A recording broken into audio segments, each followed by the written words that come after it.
What's up, y'all? What's up? We in here.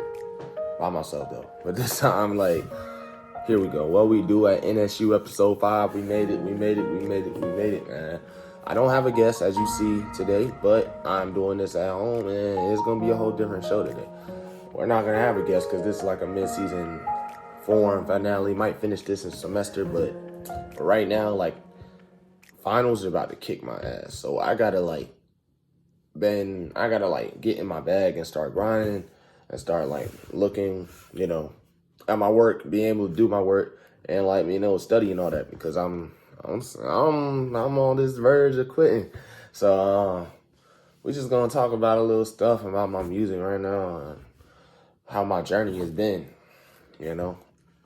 Like I came from a good house, okay household, 2 parents, a sister, my aunt living down the street from me and all that, Like she was the best, you know what I'm saying? Like I felt like she was a second mom. Every time I would be mad at home, I would go on around there, run down to see her, see my Uncle Ron. He would let me play the PS3, had the fun, Black Ops, Medal of Honor, Battlefield, all that. He would let me play all the games that my mom would never let me. Even let me borrow Black Ops one time, and I beat the whole thing and played online. I was like, that's my real uncle right there. And he was married into the family. Growing up, I never knew what I really wanted to do in life. I never really wanted a traditional job. I didn't want to be a policeman. I didn't want to be a doctor. I didn't want to be a lawyer. I didn't want to be any of that. I was left dazed and confused about what my future was going to be. It wasn't until middle school when I started making beats and I realized, damn, this could be a career. But then again, you got probably a 2% chance of becoming famous. And I'm not on that stratosphere yet. So I realized, damn, what else can I do?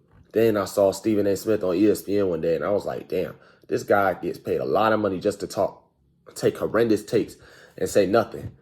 If he could do that with a receding hairline, maybe I can, you know what I'm saying?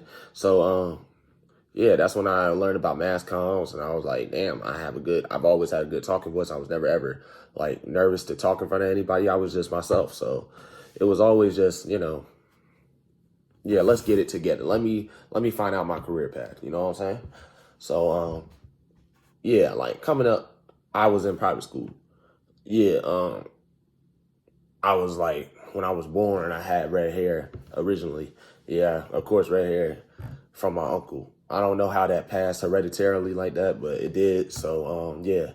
And then my grandma, I barely got to see her because she was in North Carolina, and then my mom on my mom's side died in 1991, 1992, so I never got to meet her. So, yeah, it was just, longing for that, grandma, grandpa support. I know a lot of black families, white families, anybody family saying, man, my grandma came down to visit, came down to do this, cooked me some food. I never experienced that. I never did. I wish I got to. I had aunts that did it, but it was damn, I wanted to feel that grandma love. I wanted to feel that grandma wet kiss that they give you. Almost get their dentures out. I wanted to feel that. I had my grandpa, but I was dang, I want that grandma love. You know what I'm saying? But she developed Alzheimer's. So by the time I was coming of age, which was a little bit short before she died, she barely knew who I was, and she had the same birthday as me. So we would always call down there and say happy birthday. And the day I was born, they were celebrating her birthday in North Carolina. And then I remember I still got a picture of her holding me as a baby. Yeah. But back to it, I was in private school, from kindergarten to 3rd grade. Everything was peachy and clean, had friends, and I was cool. I was a really nice, easy, cool boy. Then my mom told me I was moving, I would stop going to school in Portsmouth, and I would go to designated where I was in Suffolk. And I was like, damn, I'm leaving everybody. Well, of course not, damn, I was cussing it. But I don't want to leave everybody. I started crying, and then we got stopped at that long-ass light near the school, and I was just, everybody was smelling. So, yeah, I took a turn. When I got there, I had to, I was pretty much going to school with 2 other kids, Nia and CJ. You might know those 2. You might know Nia as Nia, the girl that be singing. She was a really great singer, man. Like, I really give her props on what she's doing. I respect her grind, man. We came from the same place, so hey, Nia, keep doing your thing. CJ, he a senior now, man.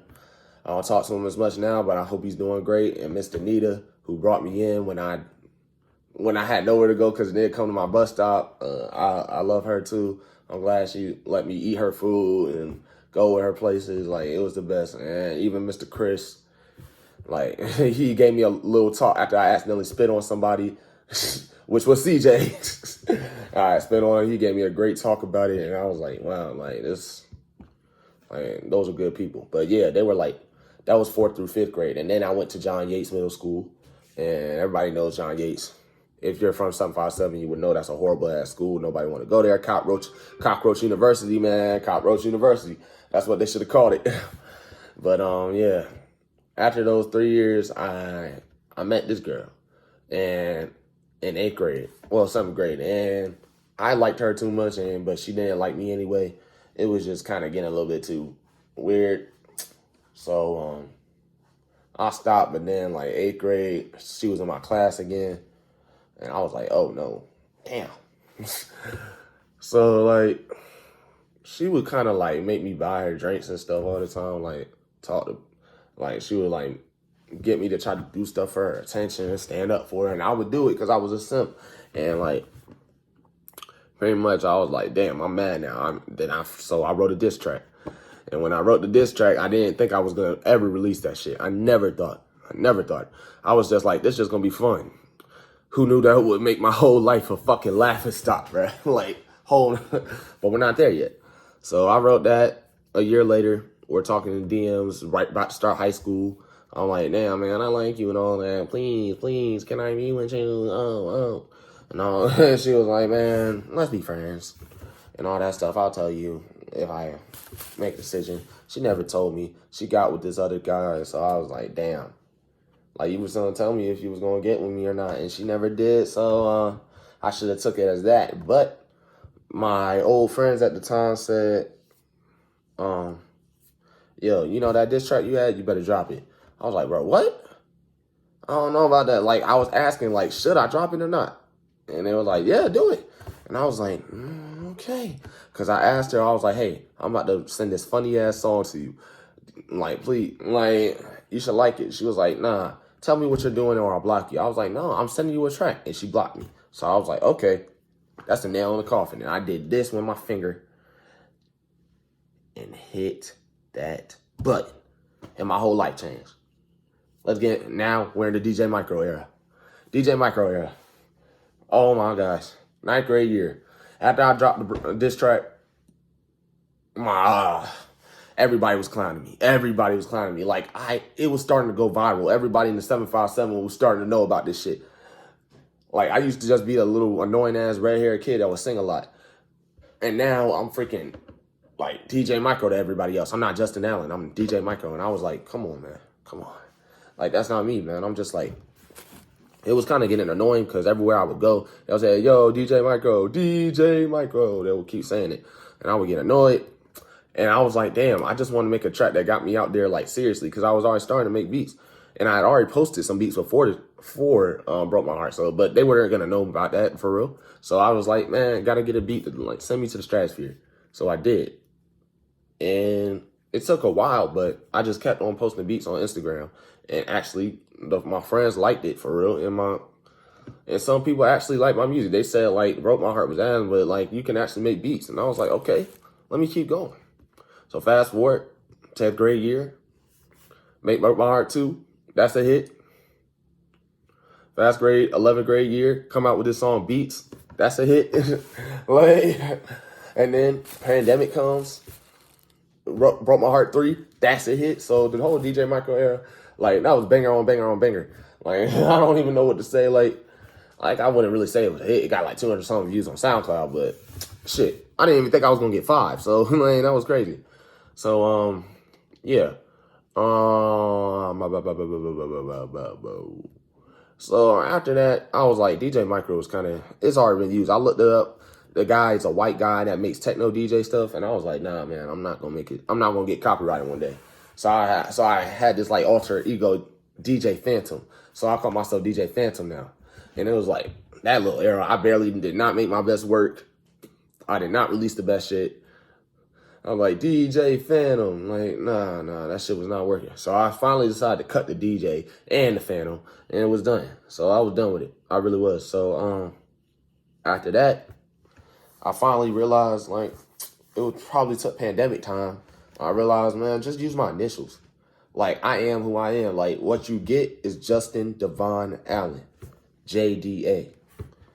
Like, what you see is what you get, man. I'm Justin Devon Allen, JDA. That's my initials. That's my artist name, and I've been keeping it now. I hope people take it serious, but that's JDA. That's my name, and I'm gonna keep going with it. So that was the end of DJ Micro era, man. But through the whole like high school, like after the whole thing that happened, stuff started getting distant. My best friend like found a new girl, and I was like becoming more of a third piece, fourth, fifth piece type thing. She did him wrong, and I cussed her out for it, and then it didn't really go as well. We're cool now, the girl and I, but not really. So I'm not gonna say names. So if you're thinking like, if you're trying to like, oh, who are you talking about? Who you talking about? Nah, I'm not saying names. I'm not saying who any of these people are, man. This is all confidential. But this happened. So like I felt very distant from my friends. Like they were, like it was 11th grade year. I didn't know what I was gonna do. I didn't know what school I wanted to go to. Like, I was already thinking about it, like, but that was before I really chose mass communications. I didn't choose mass communications until 12th grade. That was when I finally realized, yeah, I want to be an analyst. So, yeah, about that time, I was like, okay, man, but we're still going to be best friends. Like, my boy took us, we went to the games. We went to that Western Branch game, the one we got blown out of. And it was just like, we were having fun. And then the pandemic struck, and everything went to hell. Like, I could go into a whole spiel of what happened from 2020 to now. But it's just so much, and I don't want to get into that for real, but I could tell you little bits and pieces. So, like, summary, I lost my best friends because I couldn't deal with the fact that the world was feeling like how the world was feeling. I couldn't process it. I kept on bugging them about, like, damn, like, I can't do this, man. I feel depressed. I can't do it, and they felt annoyed by it. They felt like I needed, like, to ask for personal help, not their help. Even though I felt like at that time we're my only and great friends there. So that's the only time I said something. And then I kind of pushed one of my other friends to the edge, which I'm kind of sorry about, you know. At the time, I wasn't like, we're not cool no more and all that. He's doing other things. But at that time, like, I feel sorry about it. I'm coming to a realization that I was sorry. But either way, like, I'm also not sorry because the guy kind of like disregarded my friendship after that. And I just cut him off after that. And then I cut the other guy off for not defending it, you know? So I got diagnosed with depression that year. And that's when I realized, like, I ain't never been depressed for real. It was just like when is the world going to go back to normal? Then fast forward, July, I get a job at Freddy's. And I'm flipping burgers, learning to trade, everything else. And everything's going good. Like, I finally got a job and making my own money. First thing I bought was Madden 21 around the time. So I was like, damn, I'm actually happy. Like, let's go. And then, like, I had an episode. I was starting to dissociate my life from what was actually it. I don't want to get into what happened, but yeah, I was going through dissociation. And I had an episode. And I had to finally take some antidepressants because I didn't know what was going on. So, yeah, after that, I started senior year online and took my senior pics. And I was not really feeling it because we weren't going to school anymore. Like, it didn't feel like school for real. So, like, did all the virtual stuff. I was able to drive. Like, sometimes I would leave class in the middle, go to Bojangles and get me something and come back. So I would be like, yeah, that would be something. Like, that would be senior year. And then they gave us the option if we wanted to go back or not. I said, okay, I'm going to go back. When I went back, it didn't feel like high school. Like, I did a little